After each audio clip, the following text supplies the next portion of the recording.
Buenos días, tardes y noches a todos los que siguen este canal. Hoy la transmisión será en inglés. Aquí abajo puse el enlace para que puedan ver el contenido en español. Voy a hablar sobre la historia vida de los papas del año 136 hasta el año 165. Saludos a la iglesia, a la librería guadalupana Nuevo Amanecer en el Anaheim Marketplace. Good morning, evening, or afternoon to everybody who follows this channel. Today's transmission will be in English. For those wishing to follow it in Spanish, down here in the description, you will find the link for its contents in Spanish. I want to give a shout out to Librería Guadalupana Nuevo Amanecer in the Anaheim Marketplace.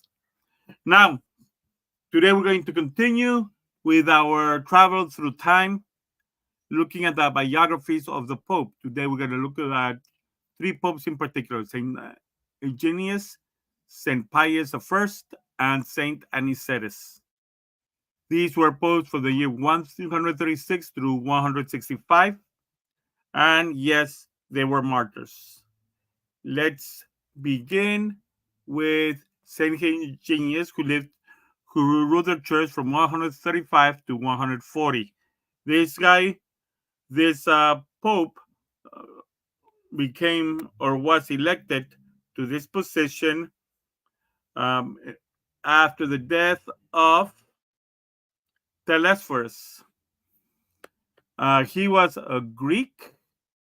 Yes, as a Greek, he got to be second or third generation Christian in terms of Christianity from the time of when Paul arrived to the region of Greece to preach his message. Most likely, being from the year 135, Higinius was a third generation Christian. Now, what he did, he subdivided the church into regions, which we now call dioceses, as a way to help administer the church. He also established the practice of godparents or sponsors when it comes to the sacraments. Because, yes, contrary to the Protestants, the sacraments were taught very early in the church. To be specific, going back to his birth, he was born in Athens. This is where Paul gave his speech in the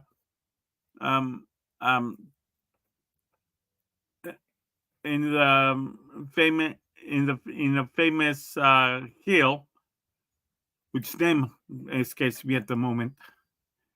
Now, unfortunately, during the time of Higinius, three main heresies were up and about.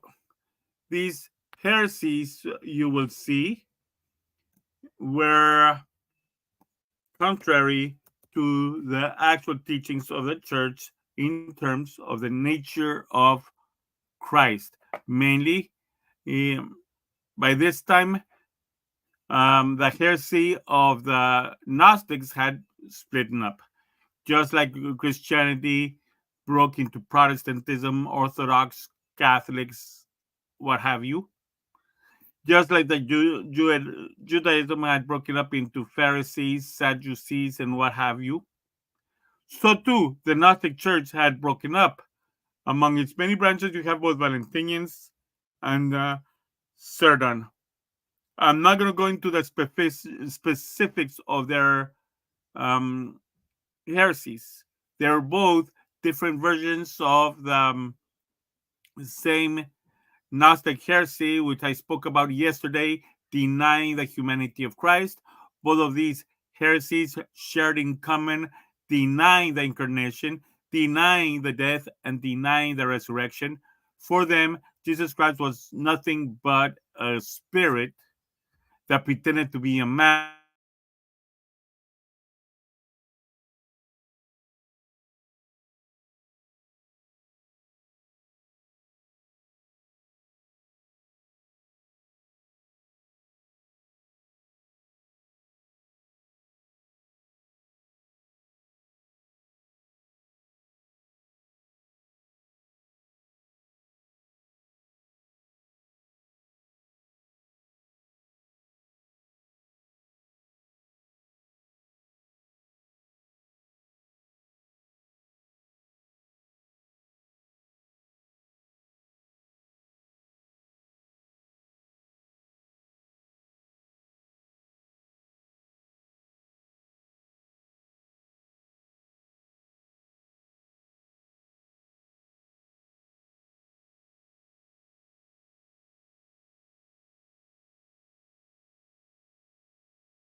Sorry for that little inconvenience. I'm having some technical issues going on right now, but I'm up in the air again. Bear with me. Now, continuing on what we were talking about. During the time of Pope Higinius, the heresy of Gnosticism had split up, and they did not believe in the actual humanity of our Lord Jesus Christ. For the Gnostics believed that anything material, anything that can be perceived through the five senses, had to be from the devil.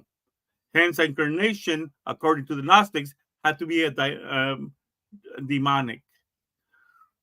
Obviously, the church never approves of that. So, therefore, the Gnostics were refuted as heretics. In reality, most of the Gnostics were nothing other than pagan priests who were trying to disguise their pagan doctrines with Christianity. That's where Gnosticism comes about from. And the Catholic Church fought against Gnosticism in that way. Another heretic that begins to show up his head is Marcion. Marcion, who was born in the north of what is now Turkey, was a bigot. He went even further with Gnosticism, trying to apply his bigotry. Marcion, for example, he believed that there was another God besides the God of the Bible, according to him.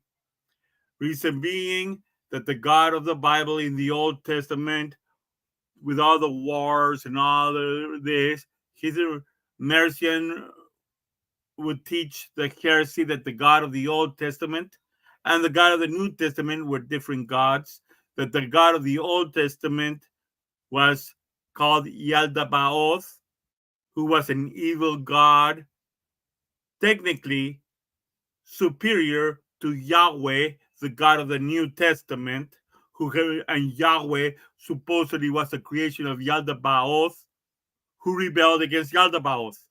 So you see, according to Marcion, the Jewish God was evil, and he had created an angel who rebelled and became the kind, humble God of Christianity, whom we now call Jesus Christ, who had rebelled against the Father, who was Yaldabaoth, the evil Jewish God. That is the lies, that is the heresy that Marcion taught us. That heresy that rejects Judaism as evil is called Marcionism. You see, the Bible teaches us, and as well as Christianity, that we're not subject to the law of Moses, but it does not teach us to hate and call the Jewish people evil. We need to draw that clear line. Now, in addition to that, we see that there were a few other things taking place during that time.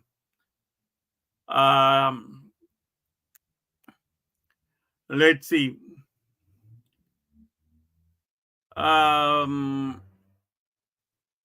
He is celebrated on January 11th, and he is now buried in the tomb, right next to St. Peter. We do not have specifics. We do know he died as a martyr, but that's as far as we get with the specifics. When he dies in the year 140, we have another pope that comes and is elevated to the papacy. This guy who gets elevated after him is Saint Pius I. Excuse me, as I said, I'm having a little difficulty here. Saint Pius I ruled the church from 140 to 155.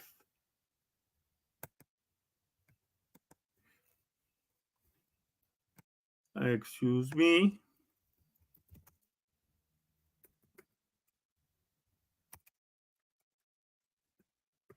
Now, St. Pius was born when a certain heresy was beginning to rise, which had broken off from the branch of Marcionism, and it had to do with some rivalries with the Ebionites and so on.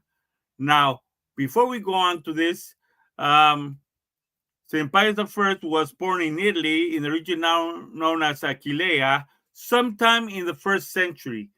The historians do not give a precise time, but considering he was already in a very advanced age, by the year 140, it is estimated that he was born around sometime late in the first century.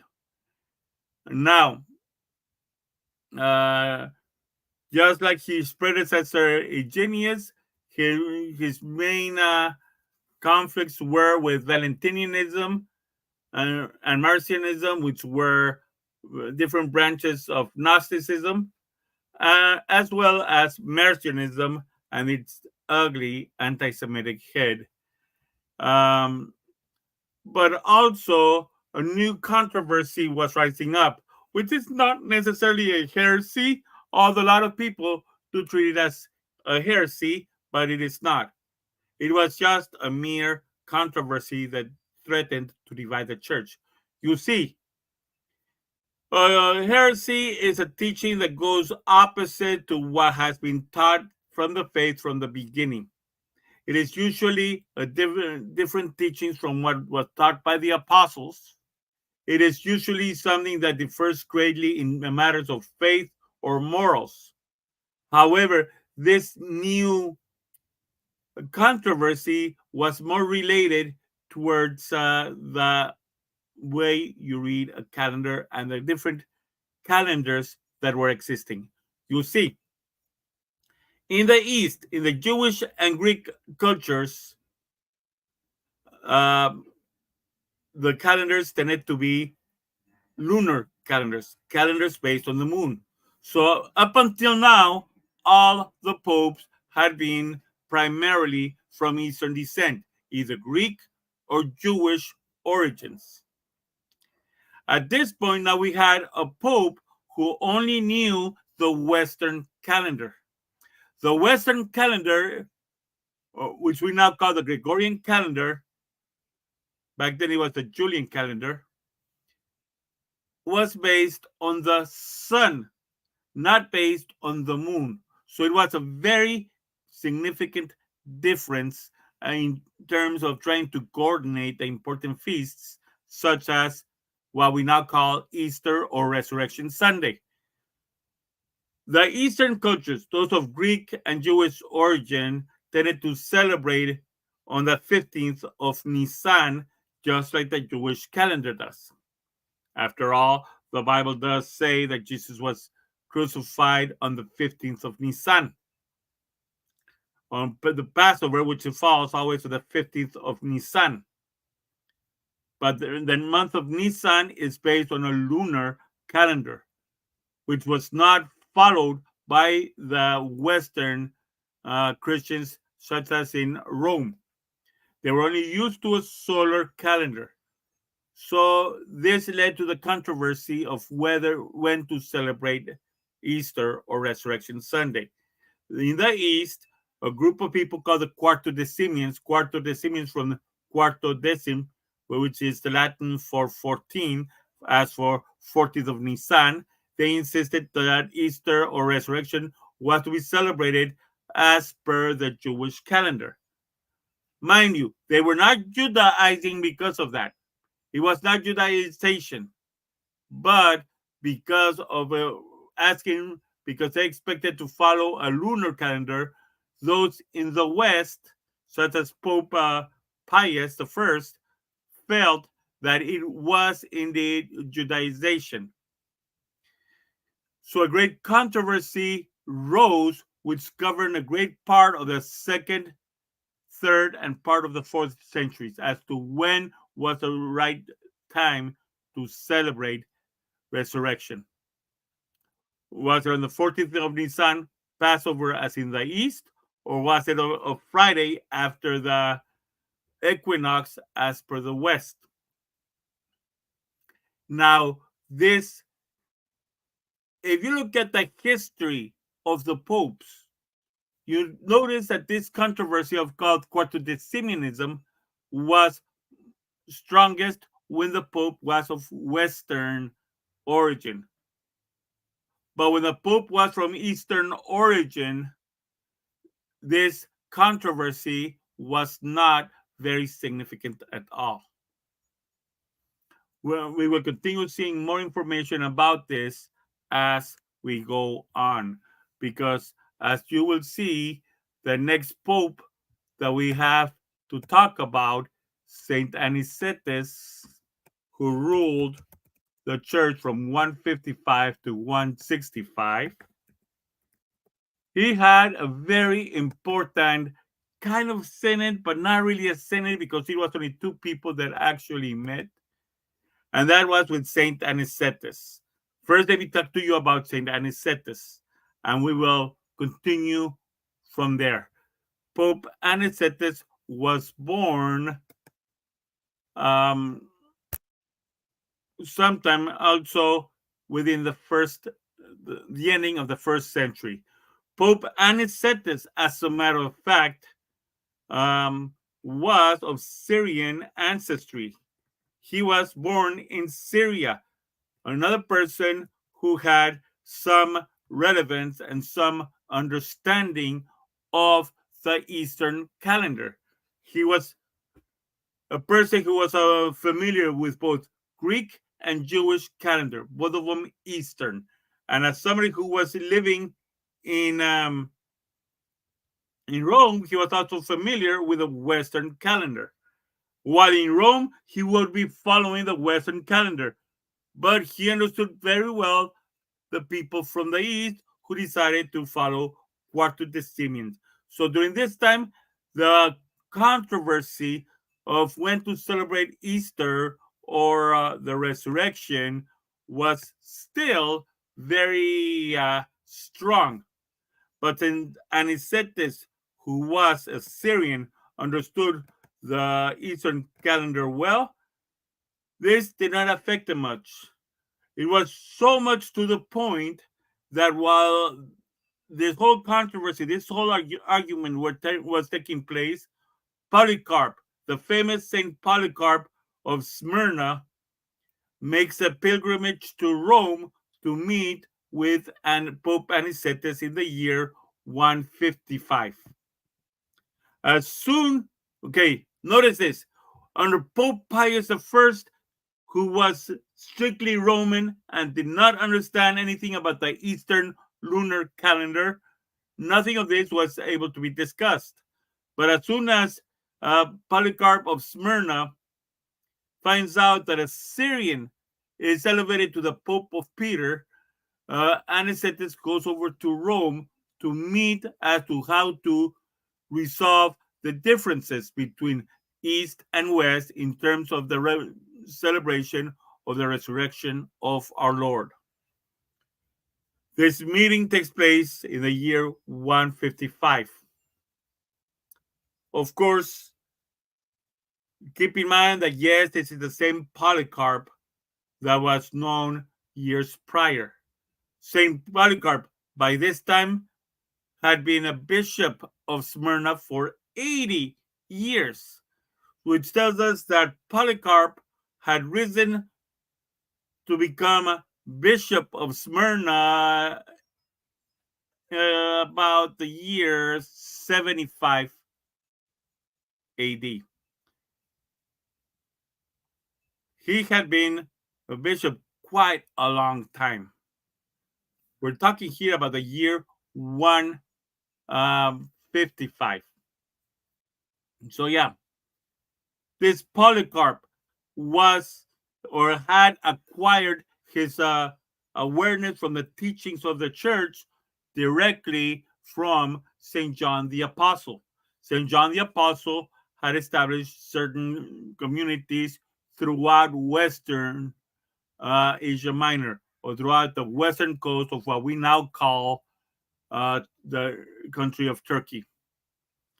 One of the disciples of John was this Polycarp, who, by the way, I think is mentioned once in the book of Revelation, and is mentioned as a very important member of the church of Smyrna. Now, both of these, having known being the last of those who had known the apostles, came and met on agreeable terms in Rome to discuss about what best way to celebrate Easter or the Resurrection Sunday. Ultimately, they had not arrived to any set conclusions because, first of all, Anicetus understood that Polycarp was a person from the East and that the East had a certain calendar. Anicetus, being born in Syria, knew very well what the calendar that Polycarp was following. Anicetus was very familiar with the Greek calendar applied in the formerly Greek Empire, now the Eastern Roman Empire, that followed a lunar calendar. While Anicetus was following a Western or solar calendar because he lived in Rome, as a child, he was familiar with the workings of the lunar calendar. So there was common ground for both of them.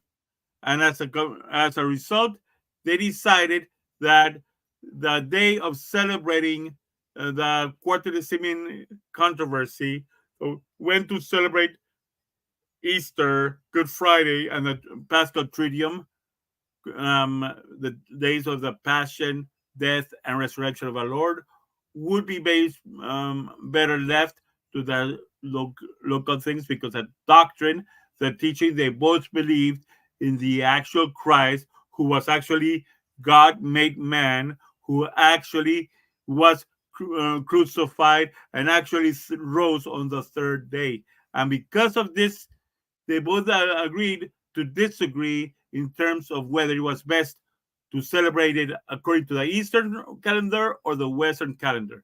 They parted ways in the best of terms, agreeing to disagree, because Anicetus as Pope recognized that this was a cultural difference. It had nothing to do with the doctrine, and it had nothing to do with the morals. Therefore, the ex cathedra argument of the authority of the Pope does not apply, because this was a controversy that was not based on faith or morals. It was more of a I'm the leader of the West, so it has to be this way. No, but we're closer to the apostles, it has to be this way. No, it was cultural, not dogmatic, not moral. So therefore, this was not a heresy. And up to today, the churches in the East, even Catholic churches in the East, like the Syro-Malabar Rite, still celebrate their Easter on Passover, while the Western or Latin Rite celebrates it right after the equinox. Anicetus too dies as a martyr. So far at this point, I'm going to leave it at this, and we will continue talking about the next line of popes tomorrow. And as always, long live Christ the King!